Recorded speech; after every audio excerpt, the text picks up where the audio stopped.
नमस्कार दोस्तों, मेरा नाम अजय शुक्ल है। आज हम पढ़ने वाले के प्लस के 3 लॉ।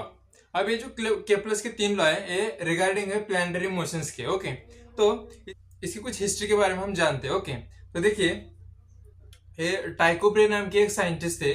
उनके हाथों के नीचे ये जोनस केपलर साहब, हमारे जो केपलर लॉ जिन्होंने दिया, वो काम करते थे।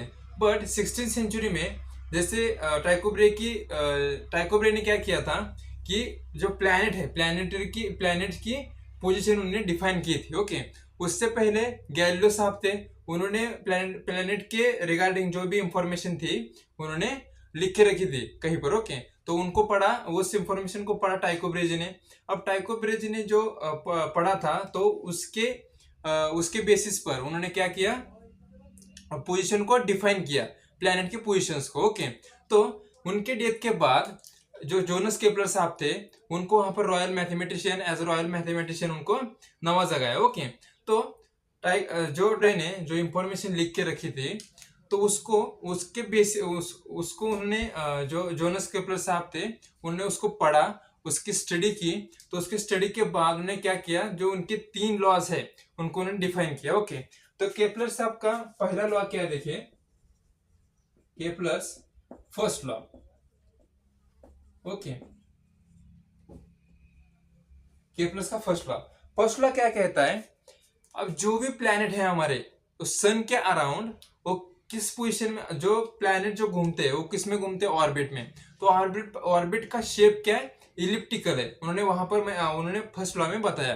ओके, तो उन्होंने क्या बताया, ये सन है। ओके, कहीं इसकी पोजीशन है, यस से मैंने इसे डिनोट किया है। तो ये सन है और इसके अराउंड क्या कर रहे, प्लैनेट घूम रहे। बट जो प्लैनेट घूम रहे उसकी उस जिस ऑर्बिट में प्लैनेट घूम रहे हैं उस ऑर्बिट का शेप क्या है, उस ऑर्बिट का शेप है इलिप्टिकल। ओके, तो और सन कहीं पर एक ऐसी जगह पर है, उसे हम फोकाई कहते हैं। ओके, उन्होंने फोकाई कहा है, उसमें एक डेफिनेट पोजीशन पे है और वहां से जो प्लैनेट सन के अराउंड एक इलिप्टिकल ऑर्बिट में घूम रहे। ओके, तो यहां पर मैं लिख देता हूं, the planet revolves planet revolves around the sun in elliptical orbit with sun is at one of the foci। Okay, उन्होंने ऐसा कहा। अब इसका हमने यहाँ पर मीनिंग देख लिया है। ये प्लैनेट है, यहाँ पर मैं अगर ये अर्थ कहता हूँ और इसे सन कहता हूँ, सन के अराउंड जो अर्थ घूम रही है, जिस ऑर्बिट में घूम रही है, उस ऑर्बिट का शेप कैसा है, इलिप्टिकल है। ओके, तो ये मैंने खुद की एक मॉडिफाई करके लिखी है। अगर आप एक्चुअली में जो केपलर साहब ने जो डेफिनेशन दिया, जो फर्स्ट लॉ दिया है, वो जरा अलग है। ओके, तो मैंने मॉडिफाई करके लिखी है क्योंकि समझ में आना चाहिए ना जल्दी। तो अब देखते हैं केपलर साहब का सेकंड लॉ। अब केपलर साहब क्या कहते हैं, इलिप्टिकल तो ऑर्बिट में है। ओके, सन यहां पर है, प्लैनेट यहां पर घूम रहा है। अगर मैं इनमें अगर लाइन ज्वाइनिंग कर दू, इनको अगर ज्वाइंट कर दू एक लाइन से, ओके, तो यहां पर देखिए, ये अर्थ है, हम प्लैनेट को अर्थ कंसिडर करते हैं, सन है। अर्थ क्या कर रहा है, इसके अराउंड घूम रहा है। अगर मैंने इसे लाइन से ज्वाइन कर दिया और मैंने कहा कि सन इस पोजीशन से, अगर ए पोजीशन से बी पोजीशन तक जा रहा है, ओके, बी पोजीशन से ए पोजीशन से बी पोजीशन तक जा रहा है, यहां पर वो ऐसी लाइन ज्वाइनिंग होगी। ओके, अब अर्थ क्या हो रहा, ए टू बी गया। Okay, A to B. अब जितना ए क्या इसने क्या कवर किया, एरिया कवर किया। अब सेम कितने टी टाइम में। ओके, टाइम कितना लगा उसे, टी टाइम में। अगर ये अगर अर्थ यहां पर है, ओके, अगर कंसिडर करिए अर्थ यहां पर है, ओके, अर्थ यहां पर है और यहां पर पोजीशन है सी। ओके, यहां पर मैं यहां पर लाइन ज्वाइनिंग करता हूं। अगर अर्थ यहां से यहां तक गया, ओके, टाइम इंटरवल कितना है, देखिए टाइम मैंने सेम लिखा है। ओके, उतना ही टाइम होना चाहिए।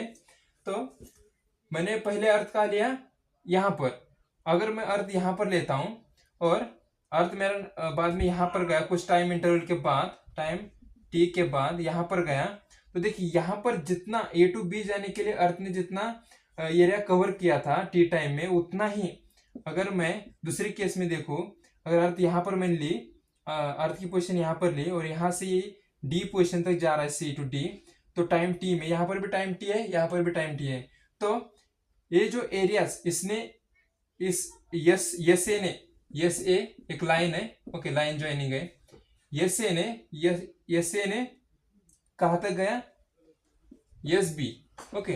अब इन दोनों में जिसने ए कहाँ से गया, ए टू बी, जहां तक कितना एरिया इसने कवर किया उतना ही एरिया इसने भी कवर किया, ओके। तो इसका क्या कहना है, the line joining from sun to the planet sweeps equal areas in equal intervals of time, time T में ही, ओके। मैंने टाइम कांस्टेंट रखा, टाइम उतना ही लिया। अगर यहाँ पर 5 मिनट लगा होगा, 5 मिनट्स, ओके, यहाँ पर अगर 5 मिनट्स लिए होंगे इसने, तो यहाँ पर भी कितना, 5 मिनट्स ही, ओके। तो यहाँ पर जितना एरिया इसने कवर किया है उतना एरिया इसने यहाँ पर भी कवर किया है, ओके। तो हमने केप्लर्स फर्स्ट लॉ देखा, केप्लर सेकंड लॉ देखा, अब हम देखते हैं केप्लर्स का थर्ड लॉ, ओके। तो देखिए केप्लर्स थर्ड लॉ क्या कहता है, अगर कोई प्लैनेट अर्थ के अराउंड घूम रहा है, ओके, कोई प्लैनेट अगर सन के अराउंड घूम रहा है, यहाँ पर मैं सन लेता हूं और इसके अराउंड इलिप्टिकल ऑर्बिट में घूम रहा है, ओके, इलिप्टिकल ऑर्बिट में, यहाँ पर अर्थ प्लैनेट, एक प्लैनेट कंसीडर किया। आप देखो केप्लस ने थर्ड लॉ में क्या कहा कि जो टाइम इंटरवल है T, the square of its period of revolution around the period of revolution of planet, okay, planet around the sun is directly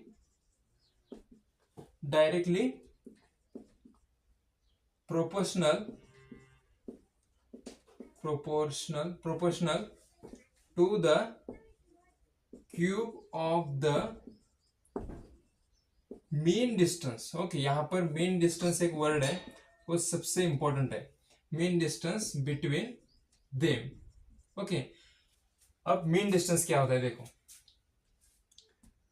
ये मैं सन लेता हूं और ये अर्थ, ओके, इसका सेंटर है और इसका सेंटर। अब देखो मीन डिस्टेंस क्या होता है, देखिए, इसके सेंटर से लेकर इसके सेंटर तक जितना डिस्टेंस होगा, सन के सेंटर से लेकर अर्थ के सेंटर तक जितना डिस्टेंस होगा, वो डिस्टेंस को हम कहते हैं mean distance, okay, mean distance. और उसे इंडिकेट करते हैं हम आर से, ओके, इन्होंने आर से इंडिकेट किया है। तो अब square of the it's period of revolution मतलब क्या, पीरियड क्या होता है, टाइम। सो उन्होंने क्या कहा कि टाइम का square is directly proportional to the, किसके, mean distance between they, mean distance क्या है, आर क्यूब, ये इनका मानना है। अगर हम प्रोपोर्शनल साइन हटा दें तो क्या होता है, हम कांस्टेंट यूज करते हैं आर क्यूब, तो कांस्टेंट इज इक्वल टू क्या होगा, T square upon R cube. अब इस चीज को आपको एक और जगह यूज करना होता है, वो होता है न्यूटन्स लॉ ऑफ ग्रेविटेशन में, ओके, सबसे इंपॉर्टेंट वहां पर हम यूज करते हैं इसकी ज्यादा इंपॉर्टेंट है हमारे न्यूटन्स लॉ ऑफ ग्रेविटेशन में, ओके। तो हमने आज देख लिया केप्लर्स के 3 laws, okay. So thank you for watching my videos. अगर आपको वीडियो पसंद आया होगा तो प्लीज लाइक कीजिए, शेयर करिए अपने दोस्तों के साथ और सब्सक्राइब कीजिए ताकि आप आने वाली वीडियोस देख सकें, ओके। तो धन्यवाद।